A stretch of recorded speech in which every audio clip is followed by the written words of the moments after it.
শুভ সকাল বন্ধুরা, আমাদের নতুন ভিডিওতে সবাইকে স্বাগত। আশা করি যে যেখানে আছো ভালো আছো, সুস্থ আছো। তো এই যে সকাল সকাল মা পুজো দিয়ে দিচ্ছে।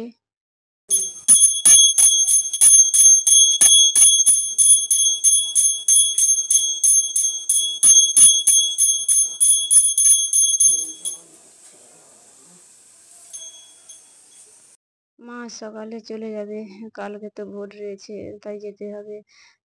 তো এই যে তার জন্য আমি গরম ভাত করে নিয়েছি, তারপরে এই যে পটল ভাজা করছি, তাই খেয়ে মা যাবে। মা তো বলছে না খাবো না, মুড়ি খেয়ে যাবো। না না না, এত রোদ উঠছে, আর কখনো বাড়িতে গিয়ে কখন কি খাওয়া দাওয়া হবে, দুটো ভাত খেয়ে গেলে শরীরটা সুস্থ থাকবে।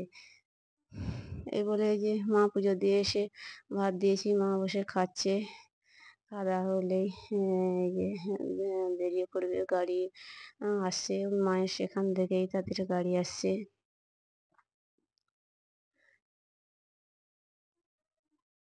তো দেখুন এখন থেকে কিরকম রোদ উঠেছে, কিরকম রোদের তাপ, মাথা ঘুরানো তাপ উঠেছে রোদ। ও মা কি করো? ওই যে পান ভাঙি দিব, পান দুটা ভাঙিয়া রাখি যে টকরা খাবে। ঘর পাড়ি যাইছি, টকরা তো পাই জেলা দেখা তো হলো নি।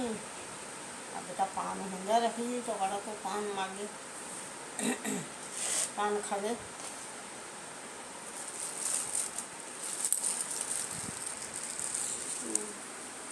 আবার কবি আসবো? কবি আসবো, ভগবান যদি বেসবে তুমি আসবো। মানুষ জীবনের কোনো গ্যারান্টি আছে?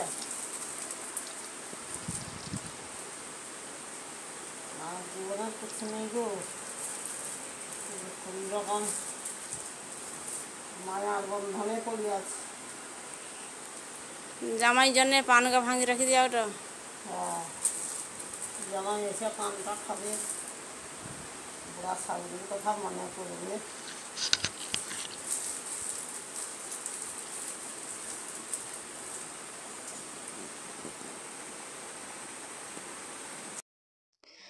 তো এই যে খাওয়া দাওয়ার পরে মা বেরিয়ে পড়েছে, গাড়ি এসে গেছে। তাই এই যে মাও কান্নাকাটি করছে, নিজের মনটাও খুব খারাপ লাগছে, পুরো ফাঁকা ফাঁকা করছে। কিছু করার নেই, মার ঘর বাড়ি রয়েছে, সেখানে যেতে হবে। তাও আসছিল কদিন, আমি অসুস্থ হয়েছিলাম, মা যতটা পেরেছি করেছে। আর কি আর বলবো, কিছু বলতেই পারছি না। এই মাকে এই গাড়িতে করে তুলে দিয়ে আসি,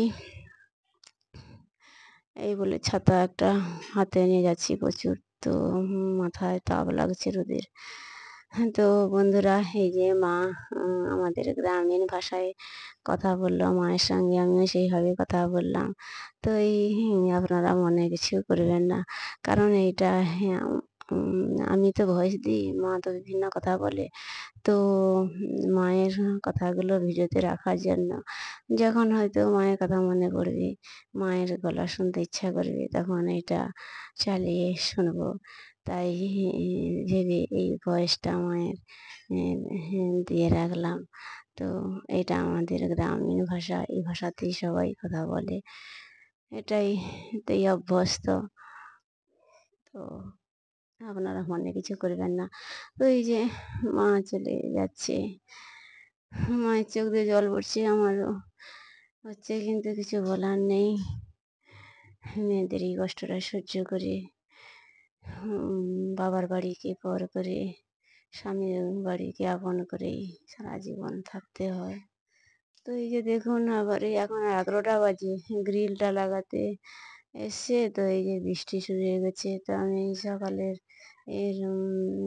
কিছু বাসনপত্র ছিল, তো মায়ের সব নিরামিষ বাসনপত্র, এগুলো মেজে ঘষে তুলে আগে সব পরিষ্কার করে ঢুকে রেখে দেবো আলাদা করে, তারপরে রান্না হবে।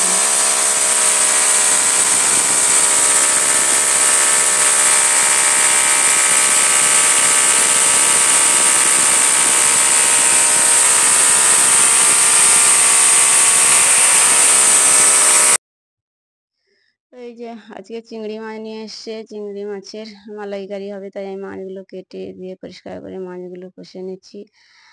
পরে এই যে মশলা করা নেই, তারপরে রান্না করা হবে। তো এই দিকে গ্রিলে ওয়েল্ডিং করছে,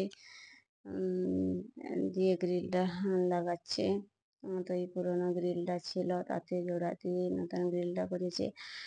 যেখানে ঘিরে দিচ্ছে, সুবিধা তো অনেক কিছু রয়েছে, তার মধ্যে বড় সুবিধা হচ্ছে শঙ্কু শুভ্র সাইকেল থাকবে, এটাই বড় সুবিধা। তো এদিকে রান্নাও চলছে। এই যে চিংড়ি মাছগুলো ভাজছি, আর শঙ্কুকে বললাম যে মিক্সিতে একটু মশলা করে দিতে, তাই শঙ্কু মশলা করছে। কারণ ওর বাবা তো সেখানে গ্রিল লাগাচ্ছে, তো সেখানে একটু লেগেছে। তো এখন বৃষ্টি কেটে গেছে, বৃষ্টি এখন নেই, তো মেঘ হয়ে আছে।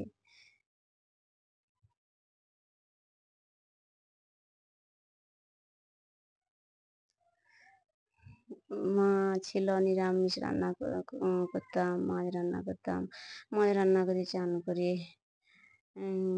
আবার মাকে খেতে দিতাম, ওদের খেতে দিতাম। আজকের আর সেই ঝামেলাটা পোহাতে হবে না,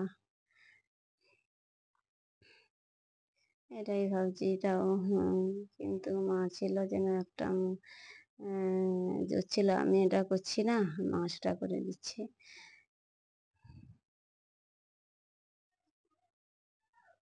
কয়দিন তো আমি পুজো সন্ধে দেওয়া এগুলো করিনি, মা করেছে। তো এই যে আমাদের মশলা দিয়ে চিংড়ি মাছটা ভালো করে কষে নিচ্ছি। শঙ্কু শুভ্রা বলছে এই যে সেন হচ্ছে, সেই সেন দিয়ে তো খাওয়া যাবে, তাড়াতাড়ি করো গো, এই চিংড়ি মাছের মালাইকারি সেনে আমাদের খিদেটা বেড়েই যাচ্ছে। ঠিক আছে, বাচ্চাদের আনন্দে যাতে হয়, তাই মাকে তো সব করতে হবে। মায়ের মনে কষ্ট থাকলেও সেটাকে চেপে রেখে তাদের আনন্দ এই যে চিংড়ি মাছ কষে ভালো করে জল দিয়ে দিলাম, এরপরে 10-15 মিনিট রেখে দেবো। ইয়ে হয়ে গেছে, নামিয়ে দিলাম। তো এবার ওরা চান টান করে রেডি হয়ে গেছে, ওদের খেতে দিয়ে দেবো। তো ওই যে শুভ্রাকে তার বাবা মাছ দিয়ে ভালো করে ভাতটা মাখিয়ে দিল, তারপরে বাবা ছেলে, দুই ছেলে মিলে যে খাচ্ছে। ওদের খাওয়া হয়ে গেলে আমি তারপরে খেতে বসে যাব। তো দুপুরে খাওয়া দাওয়া করে শুয়ে পড়েছিলাম, তারপরে হঠাৎ করে জোরে বাতাস উঠে এলো, আর বৃষ্টি এলো।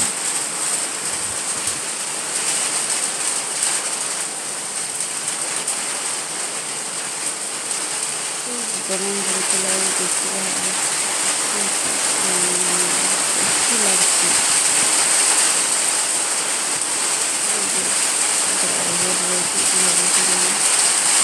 এই যে রোদের মধ্যে লাগাতে হতো,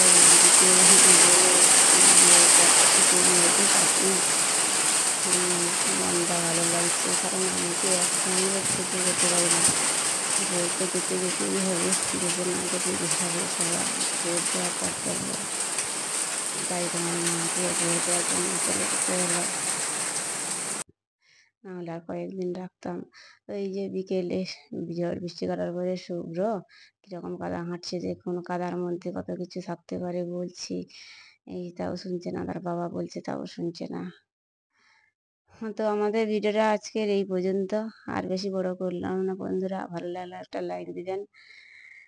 দেখা হচ্ছে পরের ভিডিওতে, ভিডিওটা শেষ পর্যন্ত দেখার জন্য সবাইকে ধন্যবাদ।